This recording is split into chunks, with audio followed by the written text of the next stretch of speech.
Welcome to Santa Barbara Talks with Josh Molina. It's such a pleasure today to be here with one of my favorite guests, someone who's been on the show several times, one of my favorite people I love to run in around town, Gabe Escobedo, who is the board president for the Santa Barbara Unified School District. And I want to talk to you about our epic meeting. And I say our because I know I'm not on your level, Gabe, but I did spend 8 hours in that room and it was incredible for so many reasons. So I'm looking forward to diving in and talking to Gabe in just a second. First, if you're new to this podcast, please hit subscribe on YouTube.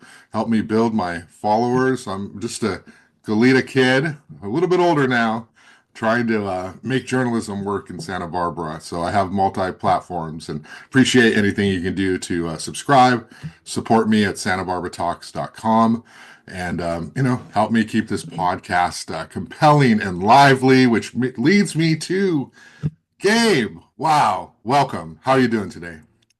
I'm doing well. Thanks for having me. I always enjoy coming on here, and please do support Josh's podcast and his reporting for Newshawk. Yeah, thank you. I appreciate that. Gabe, I'm looking forward to this conversation because we were at this epic 8 hour, longer for you. You were there before I was, board meeting on Tuesday night that ended on Wednesday morning, where the school district was considering, I guess they're called RIF notices, reduction in force against teachers. And we know the drill. You got to send out a whole bunch and then you pull back once you know exactly how much money you have. But among the positions on the table were music teachers and theater teachers. And this really attracted a large crowd to the school board meeting. Hundreds of people, something like 80, 85 people filled out slips to speak. And it was a very, very dramatic moment. You've obviously been in so many board meetings. I've been in board meetings. This one felt different, not only because of the length, but just because of the energy at the school district from the students, the teachers, the parents. And it was wow. It was just I mean, I'm never going to forget this meeting at all. And in the end, the district voted 3-2 to move forward with issuing the reductions. You were super key in eliminating elementary school specialists from the list. And I know a lot of people were really happy about that to see you do that. The arts teachers, however, there was just sort of a direction to prioritize them, try to cut other positions first. Those decisions will be made later. But the notices did go out and arts teachers did receive them already. So here we are in this big moment. And I want to talk to you about it, Gabe. What are your thoughts right now? We're a few days removed from the meeting. What's going through your head about what happened Tuesday night, Wednesday morning? Yeah, a lot. And I think first off, the urgency for that particular meeting is, for those that don't know, there's a state requirement that by March 15th, you have to, if you think you're going to eliminate any positions, you have to present those folks in those positions or anyone who's affected by the elimination of that position with what's called a preliminary reduction in force notice. And that lets them know that it's possible that there could be layoffs for their position. Uh, May 15th is the deadline to issue the final reduction in force notices. And so there's a whole process between March 15th and May 15th where you're really developing the budget. You get information about enrollment, about what property taxes are, sorry, are going to be, and also state funding, state and Right. federal funding. And so, um, yeah, we definitely also have the ending of COVID funds from last year, which we did invest in quite a bit in staff. And so now we're faced with this reality, after last year's negotiations as well, where we're really taking a hard look at the budget. We really received a analysis from the county education office Hmm. that essentially agreed with our assumptions in the budget that we would have to cut $9 million this year in supplies, material, services, and also salaries. So we have 9 million this year, 4 million next year to maintain what is a state requirement of 3% in reserves for um, some sort of emergency that might come up. And How we were going to get there is we were going to reduce course takes, and I'm going to get to the question of like arts and theater and music. Reduce course takes. So it's 220 units to graduate high school. We offer students the opportunity to currently take 295 over their 4 years. And one of the ways that we could reduce costs is by reducing it down, and we chose 280. And right now, sitting in March, we don't really know what the course takes are going to be. There's a process of getting feedback from students, you get enrollment information, and then you basically give that to site leadership, and they're playing this puzzle game of trying to figure out what they're going to offer. When Because of this, we have to overnotice. And we're if you looked at the resolution, there were every subject area was represented. So it was math, it was science, it was social studies, it was arts, yes, music, yes.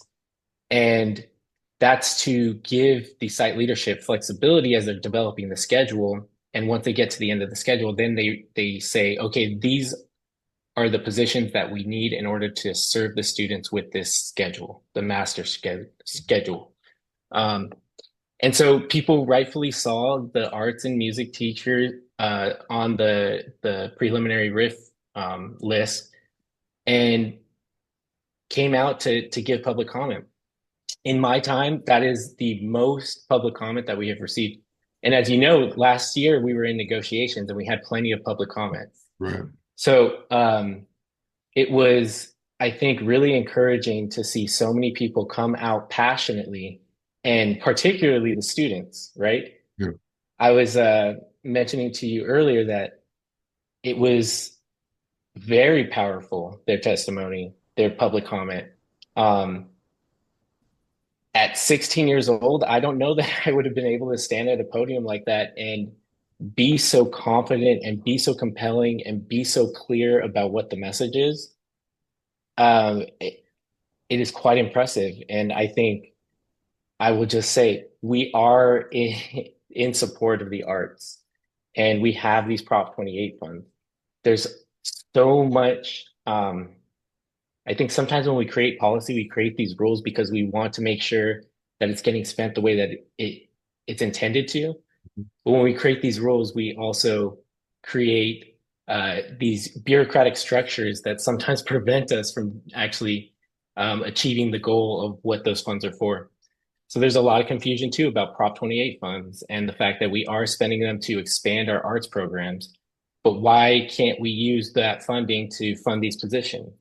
It's because it has to be all for new funding. So if you have a current position, you can't use Prop 28 funds for that. Mhm. So there's a lot of nuance, and um, this conversation is complicated. And I understand people coming out and advocating for that. And while we didn't take the arts and the music teachers off that list, I think it is a strong statement from the board, and people do take it seriously, both at the district and at the sites, when the board says something like that. The reason why we kept them on there is so that site leadership has the flexibility if they have a compelling reason to um, eliminate one of those positions. And we don't want from the board or from the dais at the 10,000 foot view to not give them that flexibility if they really need it. And by site leadership, do you mean the principals of the various schools? Principals, assistant principals, deans, they have a variety of people that are working on the master schedule with district support. So Gabe, all of that makes sense. And I did a solo podcast where I talked about some of the issues in terms of transparency from a journalist perspective and the public's perspective. Help us understand how something gets like this all of a sudden. So agenda comes out on a Friday, you have a meeting on a Tuesday.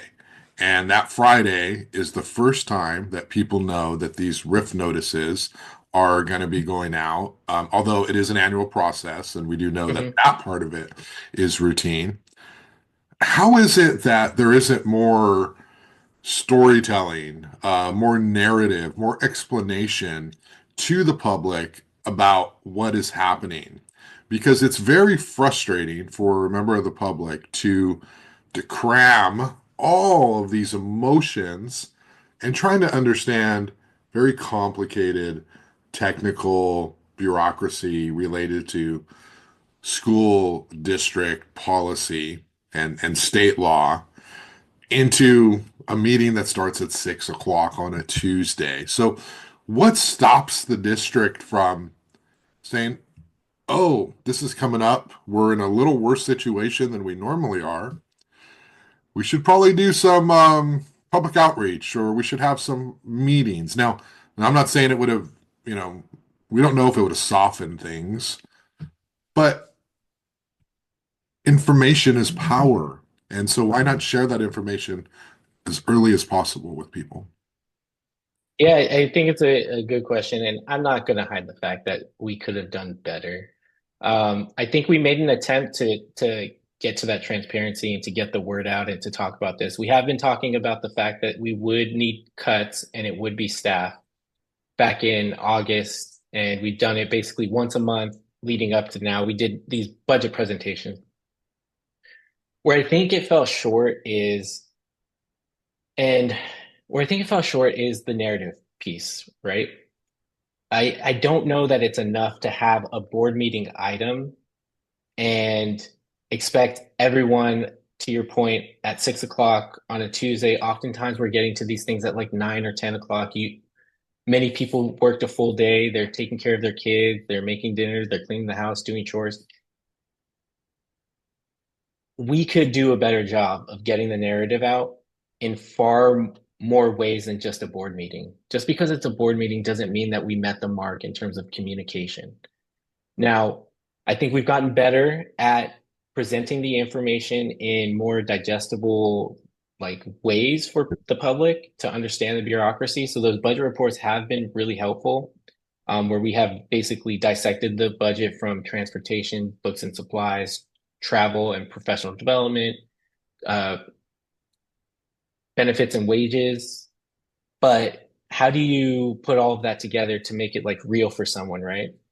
And I think this is an area where we really need to improve just in general of how do we get the word out to folks about the work that the district is doing and tell that narrative. I think it's really important. And be honest with people about what the challenges are, about what we're trying to work on, where we're trying to improve, where we have fallen short. I think people know when you're BSing them.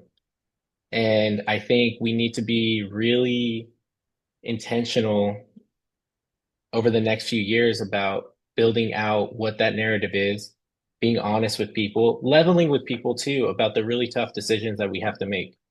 Tuesday was one of the most difficult meetings that I've ever had. And I I'm young, but I have a lot of public service experience and like being a part of like a commission and leading a commission on police oversight is really heavy work. And Tuesday's meeting was harder. So I I think in those moments we really need to level with people about the real tough decisions that we're making.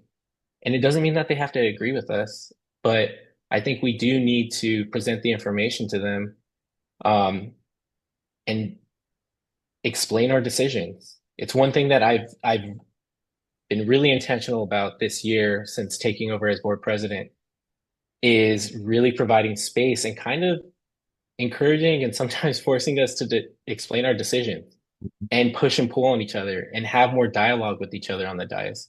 I think it's really important that people see that these are not easy decisions. These are things that we think about far in advance of the meeting and they stay with us far after. And again, it doesn't mean that people agree with us, but I do think that we owe it to folks to tell that narrative, to also show them that we're thinking about this and that we take this very seriously because this is extremely serious work. You just reminded me of that Civilian Oversight Commission meeting or the meeting at the city council. And wow, that Yeah. was quite the meeting. Okay. So yeah, you have been in some tough ones. And I do want to say that you as chair, this is the first meeting that I've been at in person with you as chair, and it's great. You're doing a great job, and you're listening, and you're attentive, and giving everybody their space. And I think people feel heard. You're not interrupting, and so it's great. And I want to talk about you and your position in a bit. So at the meeting, Gabe, okay, so as a journalist, I'm watching these meetings and I've been covering them for 25 years. So, a lot of different boards. Um, we know how this game is played, right? So there's the stuff the board members think privately, and then there's the stuff that they can say publicly, and usually the stuff that happens at the board is somewhere in the middle.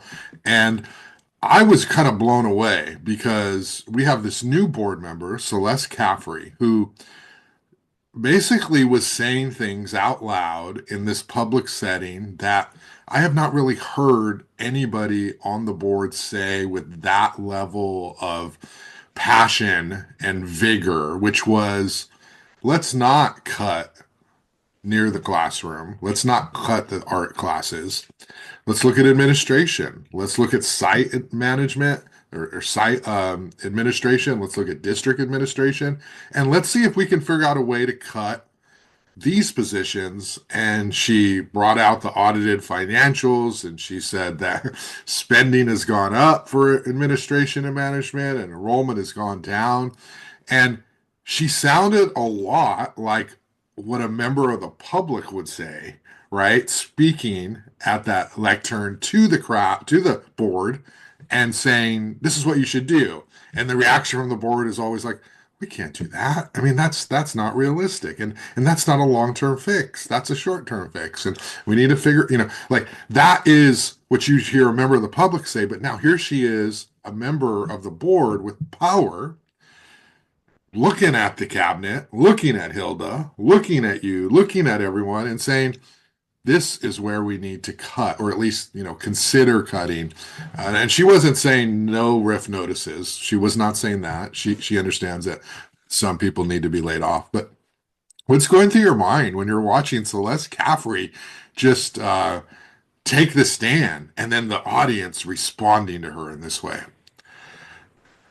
Yeah, I think it's nice. I think it's nice to have someone who's enthusiastic and passionate and is bringing new ideas. And I honestly, there are a lot of people in that room and on the dais that support those ideas. I just think my comments on Tuesday were about the fact that we're in the 11th hour of this process. And with new ideas, you have to really understand that there are practical realities.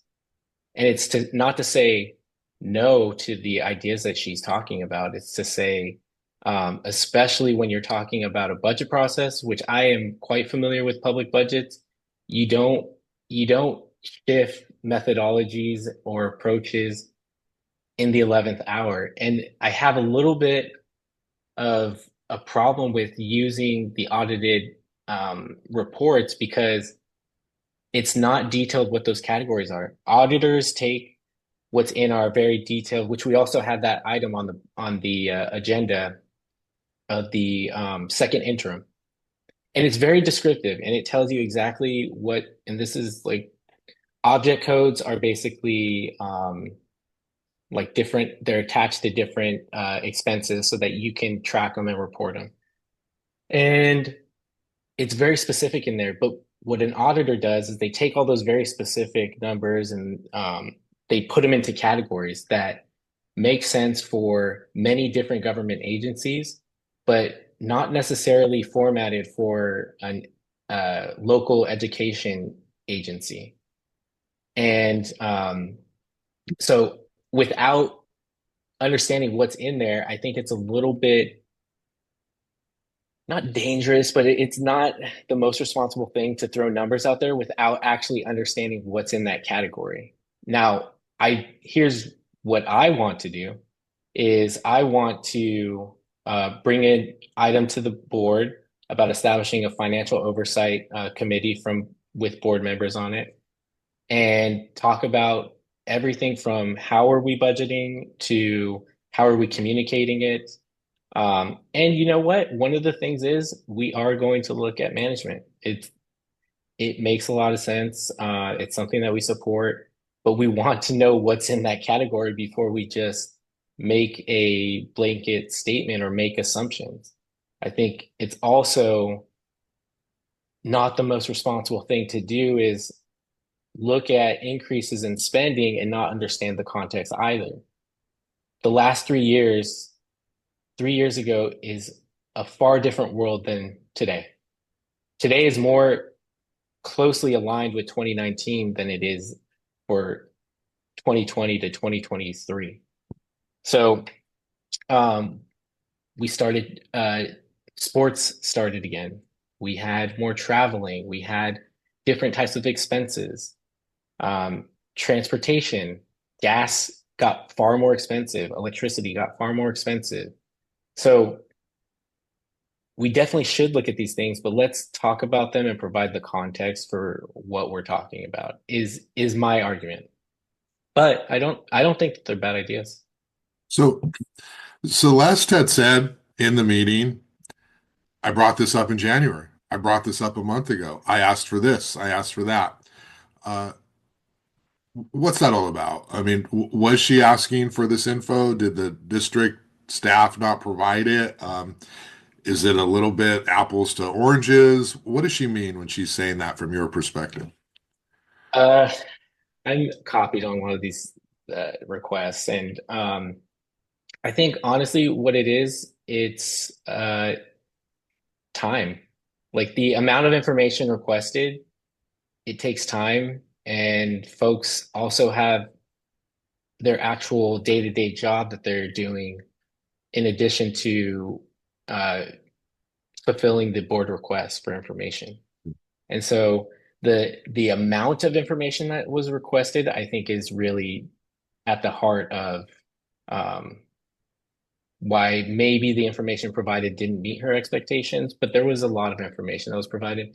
I and I did say it not on Tuesday's board meeting, but the previous board meeting to that. I did tell the board in this item because we had the basically this discussion about preliminary reduction in force notices at the previous meeting.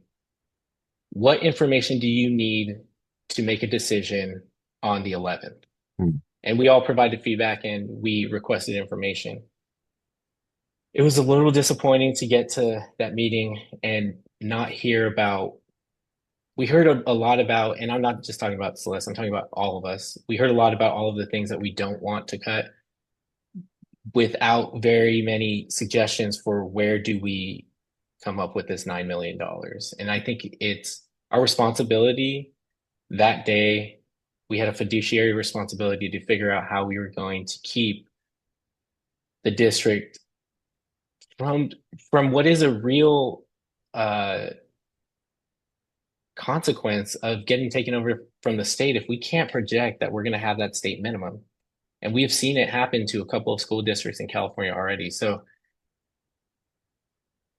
I think with time, I think we're still kind of figuring out our new board. And I think that with this financial oversight committee, if the board will support it, with improving the communication in this narrative that we're talking about, and taking some hard looks at all parts of the budget, I think next year will be far. We're still going to have some tough discussions and decisions, but I think it's going to be executed far better.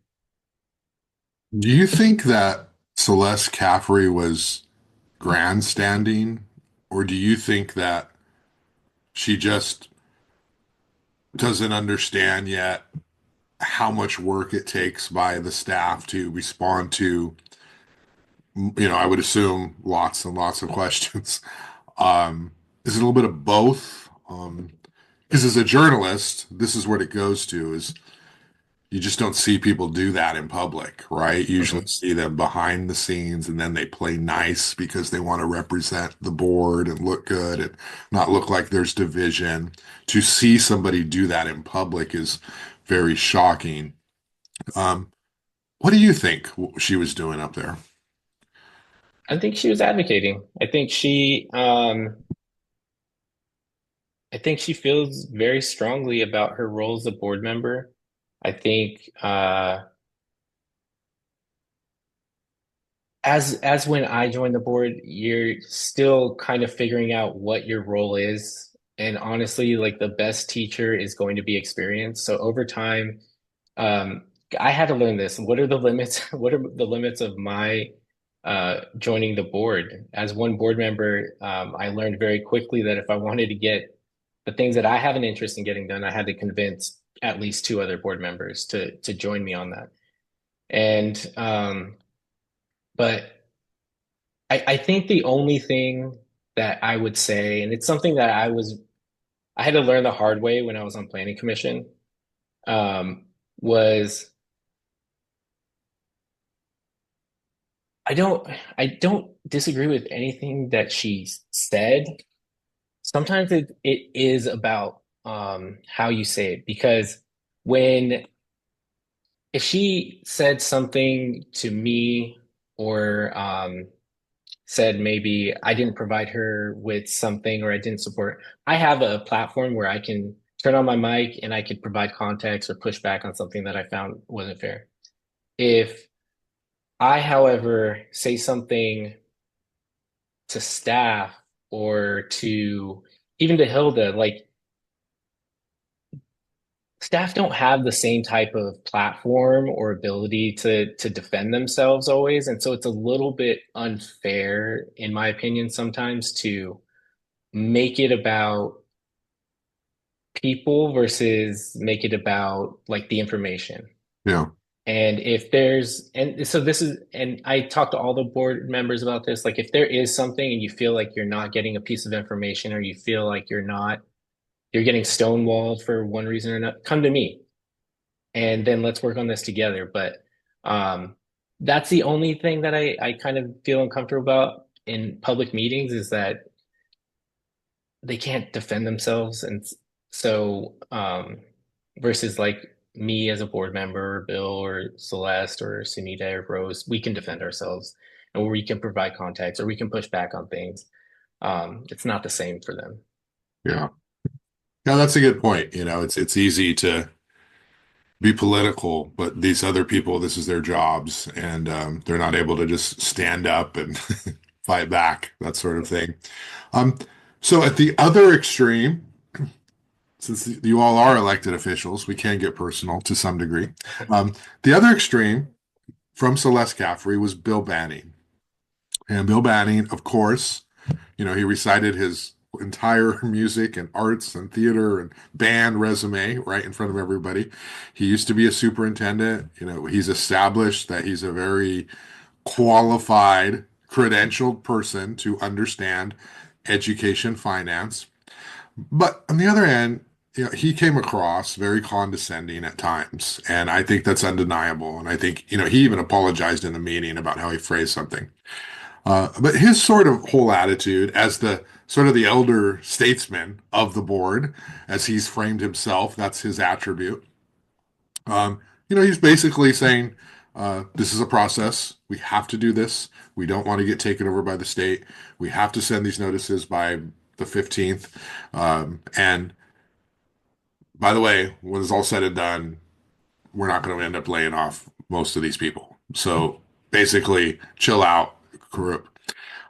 So if you have Celeste Caffrey over here calling for an entire revisitation of how we do budgeting, you've got Bill Banning over here saying, just let Hilda do her job. And that is so tone deaf to what the people in the room want, particularly at a time when there's been massive skepticism about Maldonado's leadership because of all the people who left and new people she brought in and creates this culture of these people don't understand this community, right? And that's another conversation. But um, what's your take listening to Bill Banning? Because I know that from a journalist perspective, from a critically thinking member of the public perspective, it's much more compelling, and I think it's what the public wants to see somebody trying to mix it up and make change and think, as opposed to someone saying, let's just do it this way, because why are you even a board member then if you're just going to say the staff knows best here? What's your take?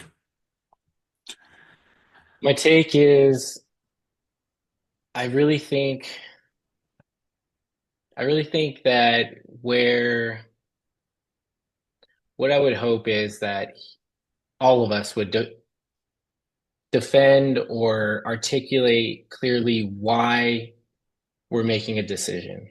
And I think part of it was we didn't hear, and I think this is what it is. We didn't hear why those cuts? Like why those ones specifically? Why are you sold on the fact that these are the right cuts? And Bill has his reasons. I mean, Celeste has her reasons. These are really dedicated people that are really smart and have their experiences. Um, but I think that's what was missing from that is it was an opportunity for him to, yeah, lean on his experience. But I think really what the public is looking for in that moment is why do you support these particular cuts? And I don't know that we actually heard that on Tuesday outside of the requirement.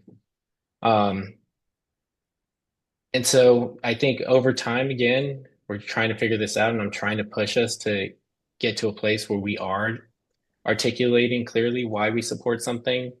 Um, Again, people don't have to agree with it, but I think that's more of what was missing, and maybe that's why you and maybe some others felt that way. Yeah, it feels as though he's not at least trying to be creative to problem solve at a time when, I mean, you've got teenagers crying in the room, right? The Mhm. last thing you want from a messaging perspective is this is what we need to do according to state law. Like we need some sort of explanation. And also, he did have that very rude comment where he said, when there was discussion about having a second meeting, because Celeste said, let's have an emergency meeting and talk about these cuts. And everyone's like, well, these things have to go out by Friday. How are we going to notice that? How's staff going to have time? That's impractical. What are we going to do? And then she said, well, I asked for this a month ago. It became like an argument. But he said, how are we going to have time? And I'm paraphrasing, when we've got 3 hours of public comment to listen to, and that's preventing us as a board to have a conversation. And so he framed it as though the public comment was interrupting the board discussion. I mean, what's going through your head when he said that? And that got groans from the crowd, right? There's 200 people Mhm. who stuck around till 2:30 in the morning. I mean, when he's saying stuff like that, I mean, what would you advise him, or what's going through your head when he says that? Not my favorite comment because I have a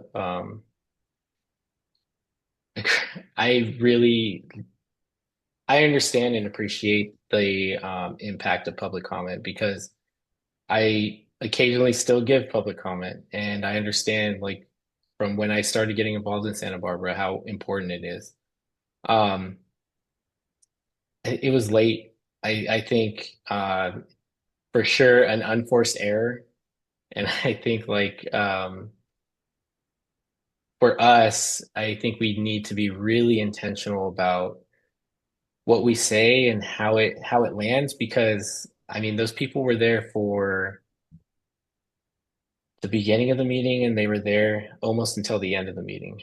And these are people that care a lot. And I don't think Bill intended for that to be the way that it landed, or I don't even think he intended to use those words. I really do think that it was late. Um, and we were all really tired. And I think I would challenge all of us to do exactly that, be really intentional about our words, even at that late, because those people do care. And I really think that they were there giving respectful public comment and sharing really valuable information with us. And again, he apologized, and I don't think that he intended that. But just being careful with how we use our words because they are powerful. I mean, coming from and this isn't about Bill, but just in general, when we say something, people take it seriously. Yeah, it definitely so. And then along the lines of this meeting, okay, Gabe, I've mentioned this now for more than a year because we've had so much controversy at the school board. What prevents the school district from holding these meetings where it's very clear that a lot of people are going to be there, at a different venue at one of the properties that it owns with more seating? Because there's a certain unsaid sort of layer of hierarchy when we have these discussions, and you've got the board and then the people who are fortunate enough to have seats in the front, and then there's the overflow room where there's actually more seats back there, and then there's people spilling out into the cold. It was very cold the other night, the patio area. And that's not rocket science, right? Like anyone who looks at the agenda can say, "Ooh, that's going to be a big meeting. There are going to be a lot of people coming because they're talking about RIF notices." Um, what prevents the board from doing something like that so that everyone could be in the same room at the same time? Because you could argue that it even takes longer because when you're doing hours of public comment, people have to walk from the back, and so it's seconds, but seconds add up to minutes, So do you agree with me? And it's fine to tell me I'm an idiot and I don't understand how this works. That's totally fine. But like, why can't we do that?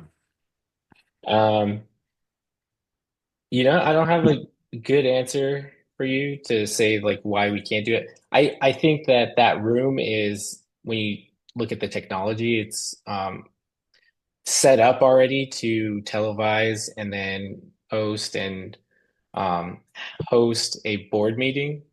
But your point's well taken. I mean, for the meetings where we know that there's going to be a lot of public comment, sometimes we don't know when there's going to be a lot of public comment.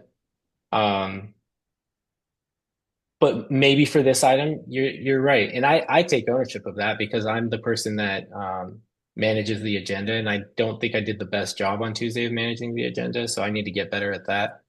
Uh, but yeah, I think your point's well taken. I think if I were going to answer it with very little information and not having talked to anyone from the district, it's probably about technology and support, but it's not to say that we couldn't do that at an auditorium, right?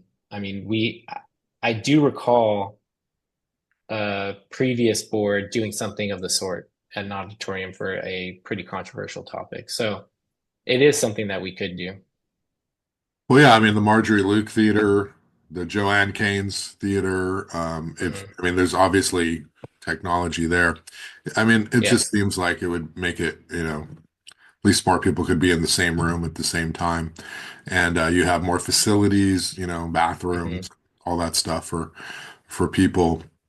I thought you did a good job though. Even though it took the meeting longer, you let people like Joni Kelly, I think her name is, play the Hmm. video. And through the microphone, she went over time. I mean, you don't have to do that, and some people would think, that some others would not let them do that. But I think you gave everybody still that was it 2 minutes they were allowed to Give speak. him 2 minutes. Yeah. Yeah. So you could have cut that to one. I've seen Randy Rouse at the city council cut minute time to one with far fewer speakers. So I thought you did a good job. It's one of those trade-offs. Nobody expects the meeting to go to 2:30, of course.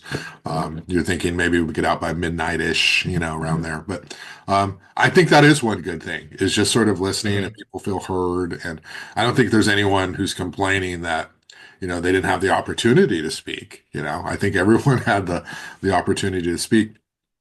Um, what's going on, Gabe, from your perspective on the culture of the district? I've written so much about Hilda Maldonado.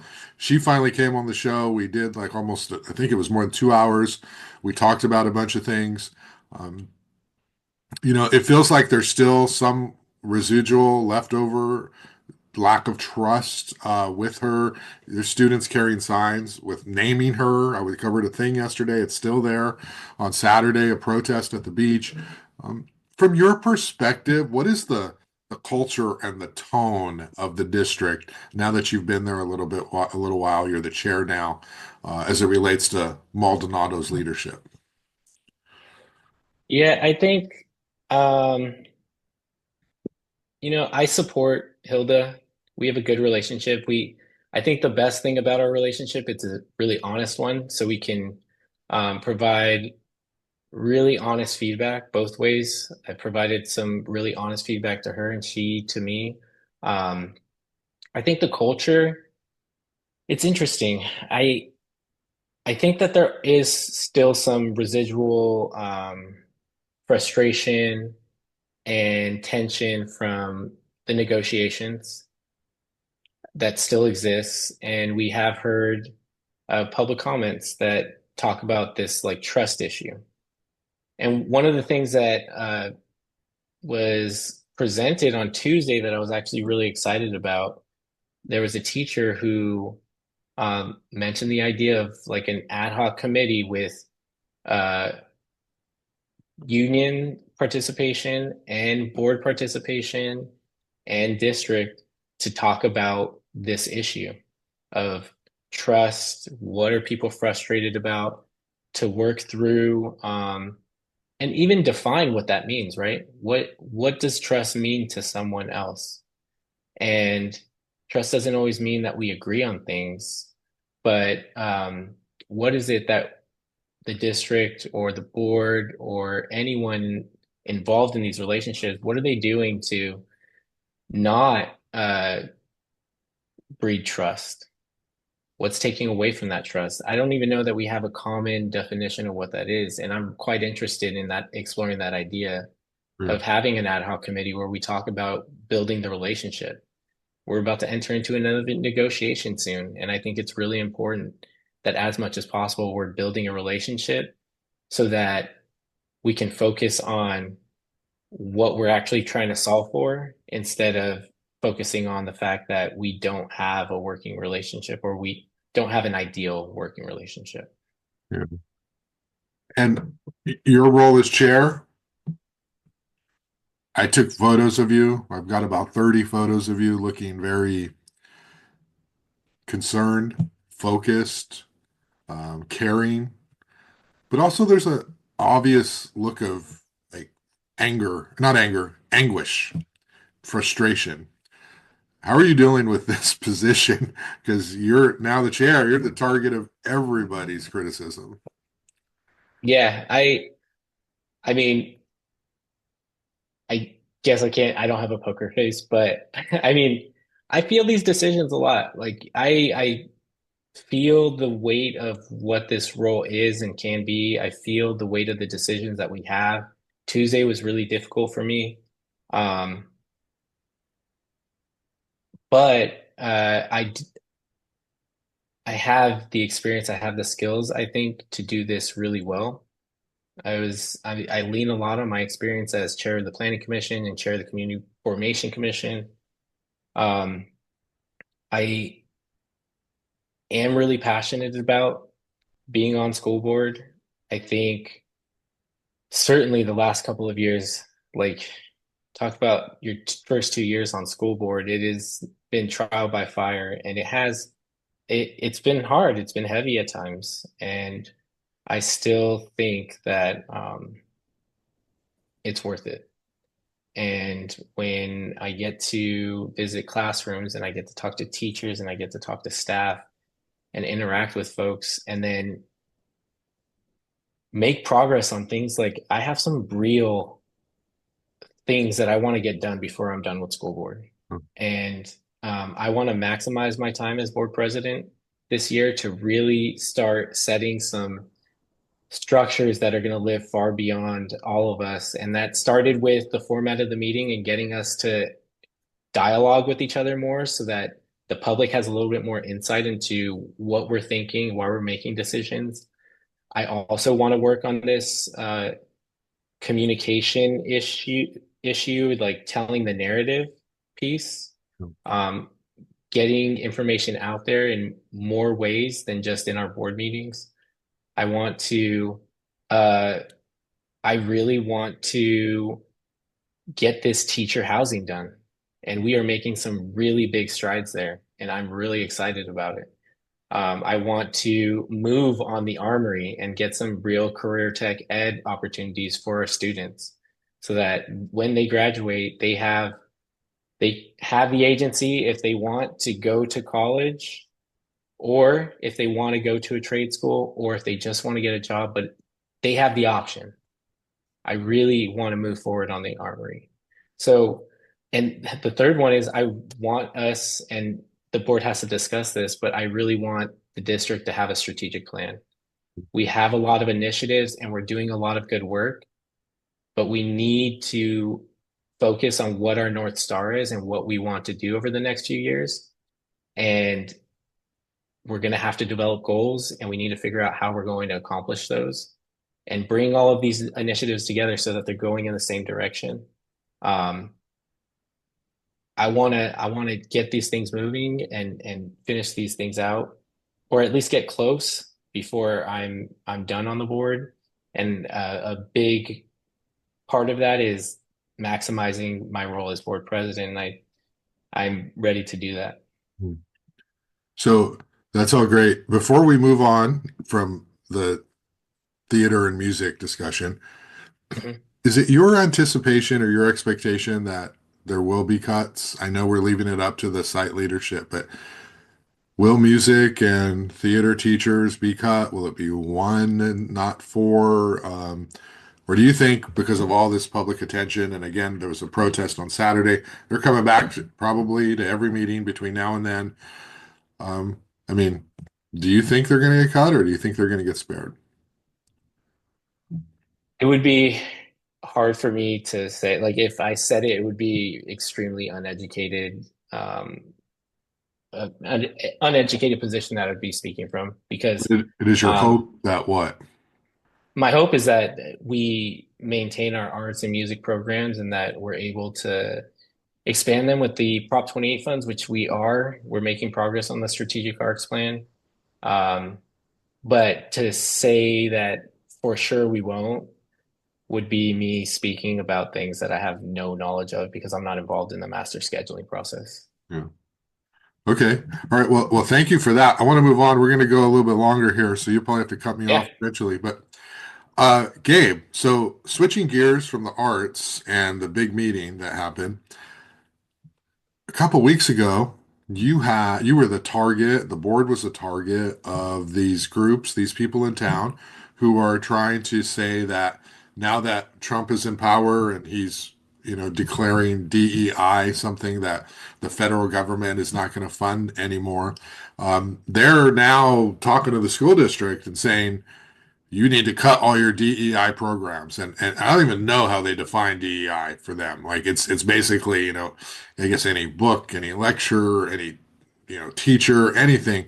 It's a very broad sort of definition. And they're singling you out to some degree as a Mexican American board president. I know there's a video that's been circulating, kind of chopped up of the meeting, and they're mad at you because, they feel like, oh, he's calling us racist because we want to end DEI. But I think that, others would say, you're racist for wanting to end DEI, not you, but them, and it's like, what kind of a world are we living in? Gabe, as the board president, when it comes to diversity, equity, inclusion initiatives, where's your stance as far as what the federal government is trying to say? I think it's all a fear tactic. I think it's meant to create chaos and instill fear so that they have no authority to do this. It's all based on this dear colleague letter that has no basis in any sort of authority that has been given by Congress or exists in the Constitution. It's all to get us to believe that he has that authority and the Trump administration has that authority. It's the same thing that's happening with the ICE raids to get us to think that he can do these things and make these decisions by executive order or by decree because he wants to be a king, because he doesn't want to pass legislation. Like if he actually believed in that, then put it through Congress. Like it's all a fear tactic, and it's basically cultural war stuff at the national level that they're trying to bring local. And it's the same exact thing that happened with critical race theory. It's like this abstract thing that like is not actually the way that they're describing it. It's also the reason why, and I find this like quite interesting. They always say DEI, they never say diversity, equity, and inclusion because then it would force them to defend why are you against diversity? Yeah. Why are you against equity? Why don't you want an inclusive environment? It's the Trump administration is trying to get us to believe that he has power that he does not have. And every institution would have to fail. And we should force them to all fail for these things to actually happen. So um, I also think that Trump is taking advantage of some people. I think some people know what they're doing, and some people do have a problem. And I don't know why they're so scared of black and brown people and people who are not uh, heteronormative. It's like, but there are other people who I think are in a scarcity mindset where they think that it's a zero-sum game, and I don't think it's a zero-sum game. When one person does better, you're not taking away from another person. It we can build a positive sum environment. And that's what this work is about. So we're not going to change anything. We're going to do the same thing that we do every single day. We're going to uh, support our teachers, and we're going to take care of our students, no matter no matter their race, no matter their socioeconomic status, no matter how they identify, we are going to take care of our students and serve our students every single day, and we're going to center them. And so, if they want to come to public meetings and talk about DEI, that's fine. But I'm not going to give it any credence, and I'm not going to let them take away from us serving our students in the whole student, in all of what they are. So, I that meeting, I think I was yeah, I stand by those comments. I have nothing, yeah.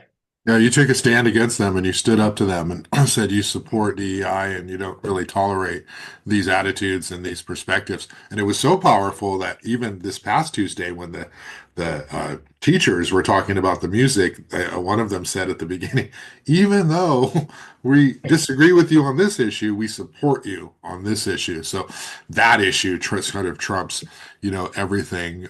Can you talk a little bit about the power of diversity, equity, and inclusion in schools and what that means?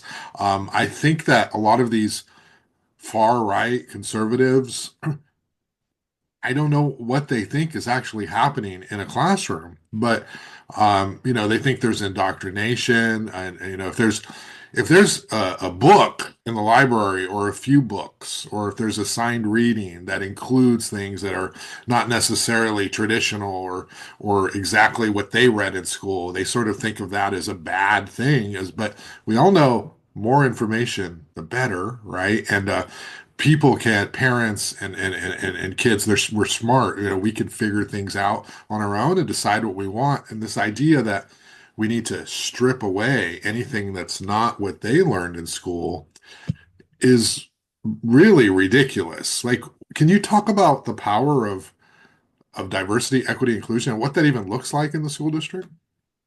Yeah, I mean, it's it's in all of the work that we do. Hmm. It's in all of it. It's making sure that students see themselves in teachers and staff. It's making sure that when a student needs something, they get exactly what they need from whom they need it when they need it. We're talking about taking care of the whole child, every part of the child, helping them develop skills to uh, social emotional learning and regulating their emotions so that when it's the gambit of what we do and making sure that our kids feel like they have a trusted adult on campus, like they have their space on campus, like they feel like no matter in all of their selves, that they feel seen, that they feel supported, and we're providing an educational space for them to learn. That's what it is. It's like they think it's some sort of intentional indoctrination program that is happening. And really what it is uh, making sure that our kids are seeing themselves in the readings, right? Making sure that the not the only stories that they hear or experiences they have that are based on race are talking about when something bad happened. It's celebrating joy. It's providing opportunities for joy. One of the best things that I've seen over the last couple of years is the fact that we have, with the combating anti-blackness work, it has not only been about responding to um, racial harms, it's providing opportunities for joy. We have our Black student unions that are putting together barbecues, that are going and visiting college campuses together, and they're open to everybody, open to everybody. They're having events, they're having with Gateway Education Services, they're putting together, like just before the school year, an event, a conference event for parents and for students to learn about what opportunities exist in the schools and to provide supports and connect them with services at all the way from UCSB down to what exists in the school district. That's what it looks like. It's not some sort of like plan to take away from anyone. We're giving to people, and it's good for all of our students. And the idea or the insinuation that it's not is it's just not true. Yeah, I think that young people are a lot more tolerant and better today than they were, when I was going to school, in high school. Every generation, it keeps getting better, and that's definitely a good thing. And the whole indoctrination thing is kind of insane because what really about is, if you're a student, if you're a Mexican American student, if you're a person of color, if you're somebody who is identifies, in a way that traditional people see as different, um, it can be horrific in this environment if people don't see you and notice you or give you the same opportunities as those other students. And that has a huge impact on learning. So this idea of teach them math, teach them English, teach them science, if you feel like you don't belong in that classroom, you're not going to learn math and English and science. If you feel as though you're different or it's really about, from my experience, Mexican American is this thing that lingers in all of us, this feeling they don't think we're smart. Like that never goes away. And this idea that that's somehow a bad thing, that teachers are trying to remind you you are smart and you're just as capable as everyone else. And in some cases, your experiences might even make you more capable than others who've not overcome adversity.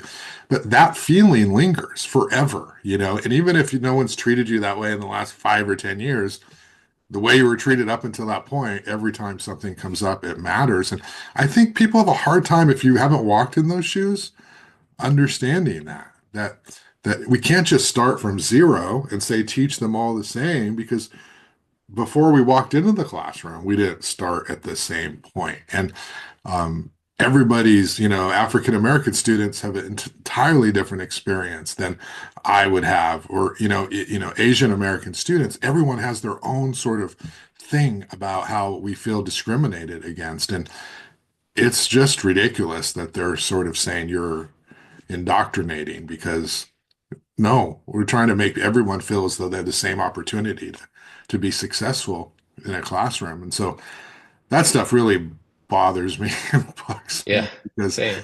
it is like, and our schools are the safe place because we know about multiple families living in apartments, and they don't have the same access to Wi-Fi, or if they have Wi-Fi, it might not be as fast.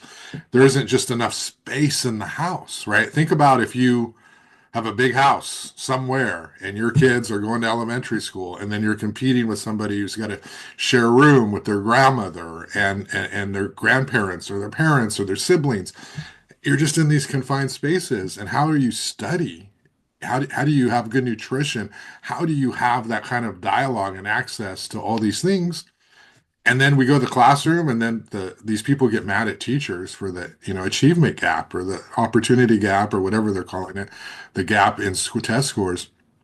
It's like, what is wrong with you? Like, the problem is not the school district and the teachers. They're most teachers I've ever met are like painfully nice. Like, they're so Hmm. nice. Like, they so badly want to help. And I have a kid in elementary school, so it's very problematic to see them do that. So it's nice to see you take a stand on those issues. Can you talk a little bit about your experience, Gabe? We've Hmm. talked about your upbringing a little bit on previous podcasts, but I know that probably you and I have a lot of similarities. But where'd you grow up, and what was your upbringing like? I think that allows you to have insight as a leader on education and helping these kids. Totally. So I grew up in Ontario, California, which is the Inland Empire, and raised by my mom. So my mom raised me, my younger brother, my older sister, and my nephew. And she worked multiple jobs. She worked graveyard. She would get off for a couple of hours and then go and work at a UPS store. And all growing up, she just retired from one of her jobs like 2 years ago, 3 years ago. And so now she just works one of the jobs. Um, and my dad incarcerated for much of my adolescence, like in and out of prison. Um, so that's the context for which I grew up.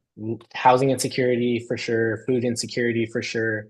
Um, that feeling of you're in class and the teacher's trying their hardest to teach you, but you're just not like present. I remember going to class and my stomach is just like making noises because I'm hungry. How do you focus on reading or math when that's the context? I remember feeling that exact feeling that you expressed, being in the classroom and not thinking that you're smart. I remember specifically a situation where I was learning to read and struggling a little bit, and the teachers having us like read out loud. And so I fake a stomach ache and go to the nurse's office because I just didn't want to like embarrass myself. So um, growing up, I played soccer. That was kind of like my after school program. I happened to be really good at it. And it was my soccer coach actually in high school, right before the last SAT, who was really like the first person to ask me if I wanted to go to college. And I was like, yeah, yeah, like I could see myself doing that.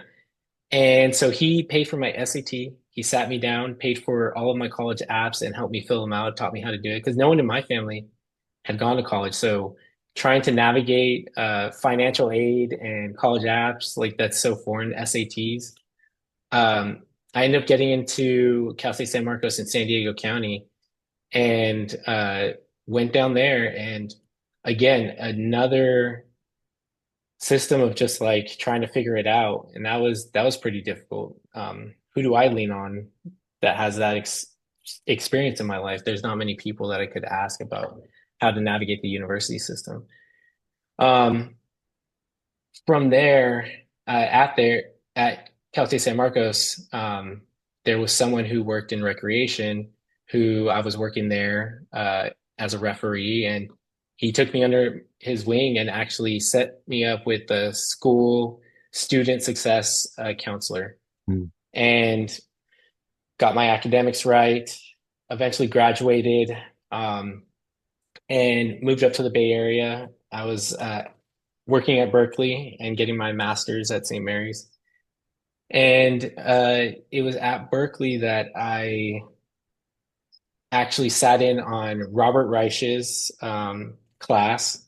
It's a huge auditorium, so that he didn't even know if I was a student or not. But I sat in, and it was the first time that anyone had put public policy in a digestible way that made it real for me, and showed me that actually housing insecurity, food insecurity, the education system, they were all built on policy decisions made by actual people. and that you can influence those systems through public comment, like we saw on Tuesday, um, through actually joining a board or commission, running for office, supporting other people to do the exact same thing. Um, and when I graduated, I got a job at UCSB, so I moved down here. And it was the first time I didn't have to work two jobs to like pay rent and bills and stuff. And so I decided to get involved, and I started on housing and teaching myself planning, and with the help of John Campanella and others, it learning that, and then applying for planning commission, which was a crazy thing, getting it, learning about how government works, learning about housing. Then the community formation commission gets formed, and I apply, get on there, and become the chair.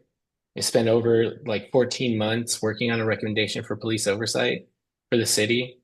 Um, and then after that, uh, running for school board. And I think the common thread amongst all of those things are I have a deep connection with each of them. Education, like I was extremely fortunate to have the right people in my life, my soccer coach, the person at Cal State San Marcos. I was lucky. Kids shouldn't have to be lucky about who's in their life to have access to higher education or making choices about their life or figuring out these systems. The police oversight work, my dad was incarcerated. Like that was really heavy work for me. Housing, lots of housing insecurity. So I feel these issues really deeply when people come to public comment and they're expressing their struggles. Like last year, and we're listening to teachers and staff talk about how much they're struggling with the cost of living. That is deeply, deeply impactful for me because I know how that feels when I see these kids and they're struggling and their classes are not getting what they need. Like that, I feel that. So that uh, anguish that you see, I think that's what that is like grappling with the decisions, all the while understanding like what that feels like. Yeah, that's pretty powerful story. Your father, I don't, if I missed it, did you reconnect with him, or is he still with us, or what's that situation like? He's no longer with us. He passed away when I was in grad school, Mhm. and so never got to reconnect with him. But I like to think that through the work, he was a good person. He had his issues, but he was a very good person. I like to think that through the work that I was doing is kind of like I think about him a lot when I do like police oversight work or any sort of work that um, I think he could have benefited from. You reminded me of all the stuff you've done, right, and all the reasons we've Mhm. talked on this podcast. Um, do you feel? I know I feel this, right? Like people are always like, "Josh, you're great." Oh, wait, but don't do that. Don't say that. Don't act like that. Like, oh, don't, you need to be like nice Josh over here. But as soon as you start acting upset and angry Josh, we don't like that Josh, right? Like, Mhm. and I kind of feel that way with you, right? Like, I feel like you've been pushed back, or some people in the community have kind of pulled away from you or criticized you at times when you've stood strong, right? And so this is a thing that people have to deal with. I'll just talk specifically to us, Mexican Americans, people, you know, who we're great when we're being included on someone else's terms, but when we decide we want to set our own terms, people get all ruffled over that, right? And I've seen that with you. Can you talk a little bit about navigating those spaces and how you're always like, oh, as soon as I get somewhere, someone's trying to push me back again. Yeah, it's I'm no victim. Like I appreciate all the opportunities I've been given, but I do feel that like it's frustrating at times where uh I think back at my path to like the present moment, my life could have been so much easier if I didn't push back, if I didn't give that public comment, if I didn't uh if I had supported one candidate instead of supporting another. It's frustrating. It's Yeah. like you get into these like really in my mind unnecessary conflicts. And the interesting thing is I deal really well with conflict. It's I am okay with people telling me that they disagree with me or telling me something that I may not want to hear and then navigating and having a discussion. Um, I wish it was like that all the time. Instead, it is a little bit of like pulling away, or you hear people say things, but they don't say them to you. But ultimately, where I land is um, I feel pretty grounded in my values, and I think it served me really well. And I think people feel like when I'm making a decision or when I say something, sometimes I miss the mark when I'm talking, but I think they feel like I genuinely believe those things, or I'm voting away because I do think that that is the best decision, and I do my best to articulate why that is.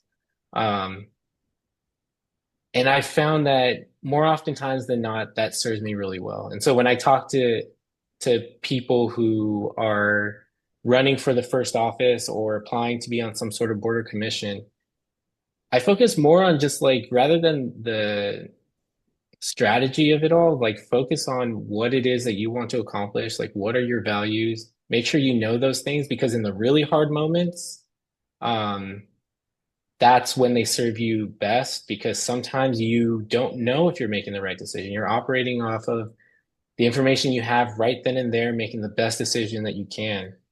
But if you know what your values are and you can go back to those, it's really important.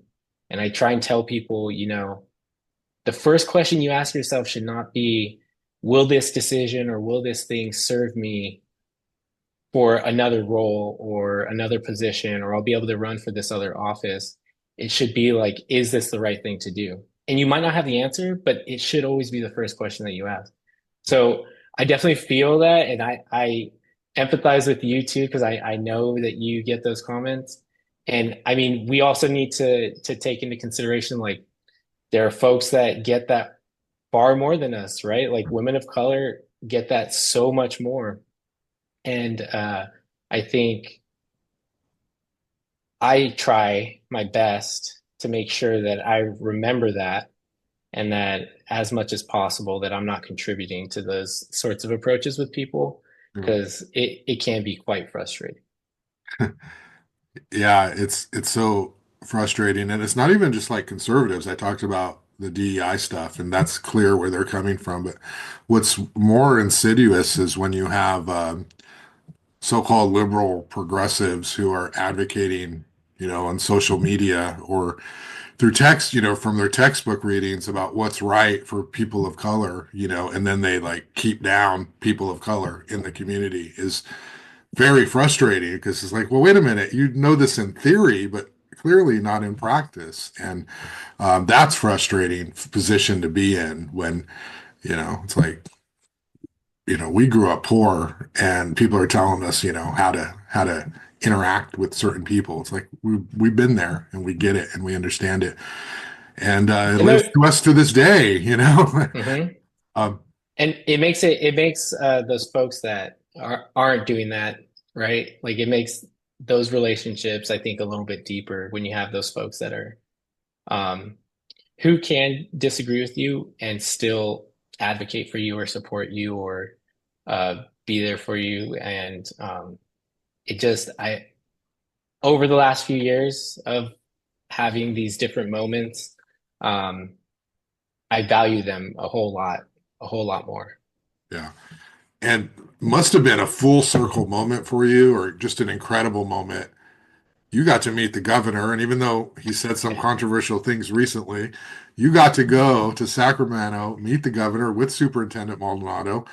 What was that like for you? I mean, thinking about your upbringing, and here you are with, the most powerful man, the fifth largest economy, and you're there with photos right next to him. Talk to us. And of course, the district went to celebrate its tech Mhm. programs and its technology. You could talk about that, but what was that like for you? It was it was crazy. It like it never. never did it even cross my mind. In fact, I thought it was kind of a joke when Dr. Maldonado called me and was like, "Do you want to go to the governor's mansion?" Like, yeah, right. It's like never ever would I think that I would be in some sort of meeting with the governor and his team and like all of these statewide leaders and policymakers to have a discussion about the off and away policy at the district. It's just it was surreal. It was very cool. I even got into an exchange with Governor Newsom. A little bit, I disagreed with him, but it was cool to even have that moment of like the back and forth. And uh, I think the coolest thing of it all, going there was cool. It was a great experience. The best thing was we had a family get together shortly after, and like getting to show my nephews and talk to them and just I think show them that they do deserve to be in those spaces. I didn't explicitly say that, but that's like what I hope that they see from that is that they could do those things. Um, it was also a very interesting and cool experience because I do have family members that support Trump, and we always get into like our back and forths over politics, but even they had to concede that it was pretty cool. And so rubbing that in their face a little bit and getting into some back and forth and just I think the coolest part was just that my family was so excited and that for them it's never any of us never would have thought that would be possible. Yeah, that's amazing. Certainly should be proud of that. And what was the district there for as it relates to, I guess the district's one of the model programs for technology and putting your phones away when you enter the classroom. You just spend a couple minutes on that program. Yeah, it was the governor and the first partner have a real interest in addressing technology in schools. And there's a lot of research that talks about just how intrusive cell phones are on the educational experience for our students. And thanks to the leadership from the Teachers Association, Santa Barbara Unified is actually one of the first schools to try and address this with the off and away policy, where students put their cell phones into these like cell phone hotels, and they stay there for the duration of the class period. And then when class is done, they take them with them. And so it was ourselves and another district who used a different approach. And their approach was they have these, I'm forgetting the names, but they're bags that actually seal for the entire school day. And then at the end of the school day, they open up and kids can take their cell phones. Um, Two different approaches. Obviously, one, you need to invest in those bags. The other has lower barriers of implementation. But we were getting into a discussion about what are the pros, what are the cons, how can we best be supported from the state, like what is needed. Oftentimes it's resources. But we also talked about what are the next steps for making this more widely implemented across the state. And it was a very cool experience. I enjoyed it quite a bit. It was nice to talk to some of these policy experts too and get their take. And then we even had a student school board member from the state board Huh. there and quite impactful testimony from the student board member.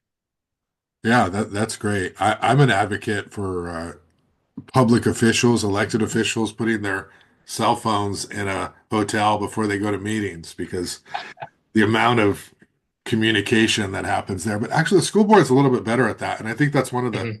the the smaller room actually benefits that because everyone can Yeah, see if you're texting, But man, adults need to learn from the kids on how to use cell phones in public spaces. that is the truth. That is the truth. Yeah, I try to stay off my phone as much as possible. Yeah. Um, so we're going to wrap up here in a second, but I want to talk to you about what's going on in the state of the country. You've been in so many spaces. You've been in the Planning Commission, and of course the Civilian Oversight Committee or the Formation Commission, and you're on the school board now, and you've run for office and just done so many great things in the community in a short amount of time. How are you feeling about the state of our nation and our country right now? We've got these ICE arrests and raids, and there's this whole culture of fear now. We've got Trump with his tariffs, and he's removing recognition of transgender individuals from federal government policies, and he's turning us back into a sort of, well, he's turning back the clock. But the bigger problem with that is he's making people who were starting to feel as though they belong feel as though they don't. And that's empowering people on the ground who've been so frustrated with, the changes over the years to be bad people. And we see it sprouting up at these public meetings and, in class. And I'm sure you hear a lot of the stuff that's happening on campuses now. But how are you feeling about the state of our country? Not great. I mean, it's you know, I was actually feeling a little bit like melancholy after the election and a little bit pessimistic. And what I ended up doing is just telling myself I'm not going to focus nationally, I'm just going to focus locally. And that certainly helped. But you know what happened is with all of these executive orders, with all of these things that the Trump administration is trying to do, with these ICE raids, with him trying in the most undemocratic way possible to expand his powers, it it is having the opposite effect because I think people actually were feeling similar to me, like ready to disengage, like not focus nationally, focus locally. And you heard that a lot from folks is like focus locally and the work you can do. And I still think that's true. But I think people are starting to get energized. You're seeing like the people that he is firing as part of like Elon Musk's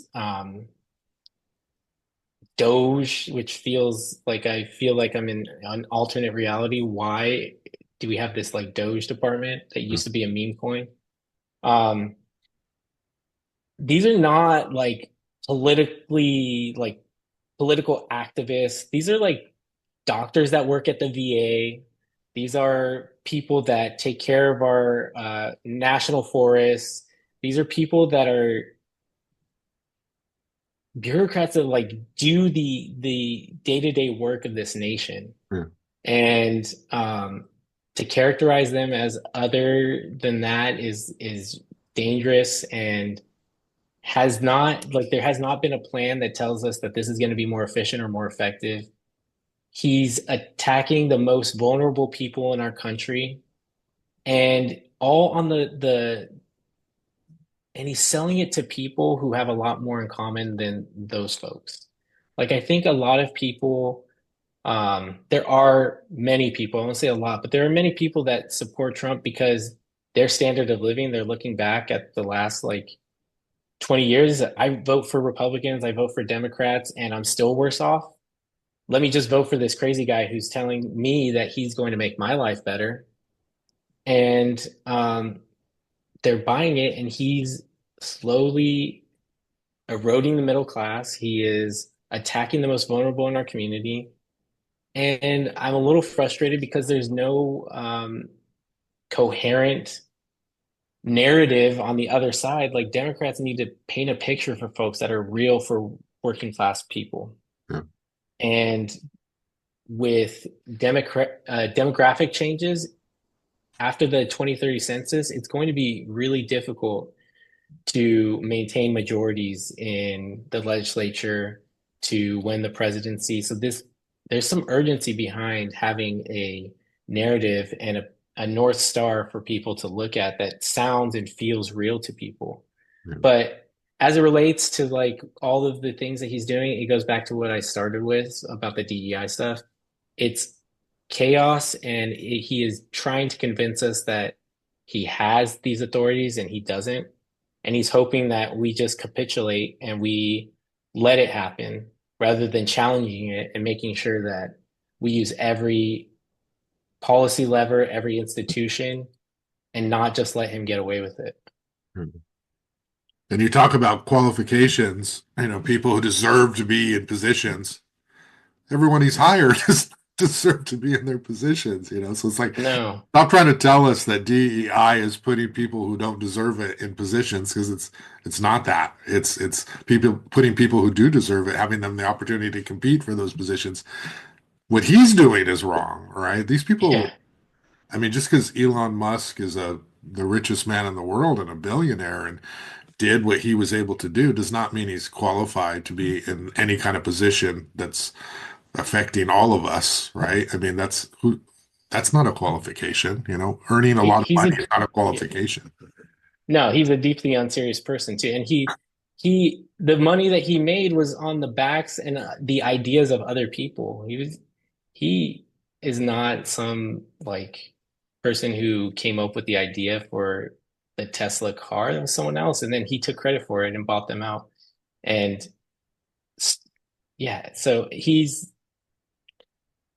is a deeply insecure person looking for people to like him, and yeah, very So, unserious.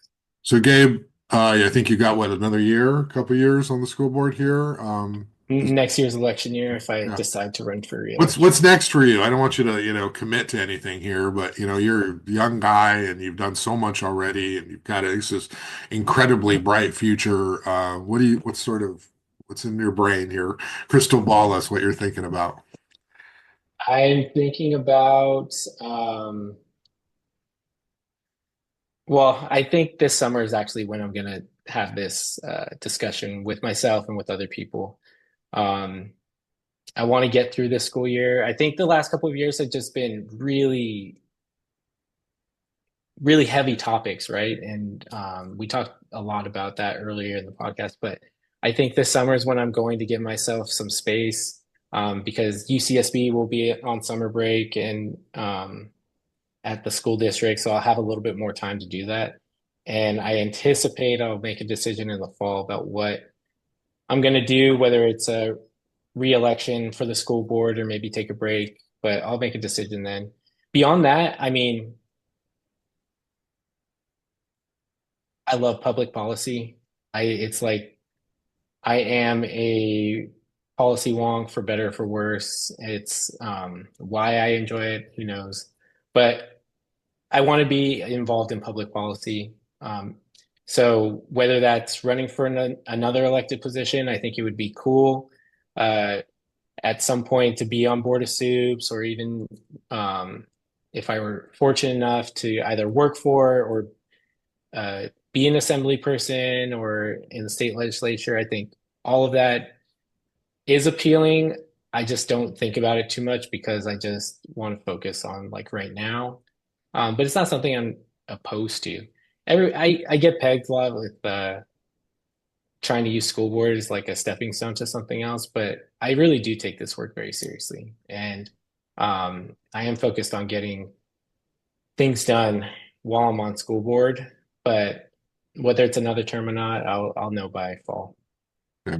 Well, great, Gabe. I really appreciate your time and choosing to be on the podcast, right? Just right after that long epic meeting. Uh, so I appreciate you answering all these questions and being honest and sharing everything from your perspective. So thanks a lot. Yeah, thank you for having me, Josh. All right. Have a great day. Take care.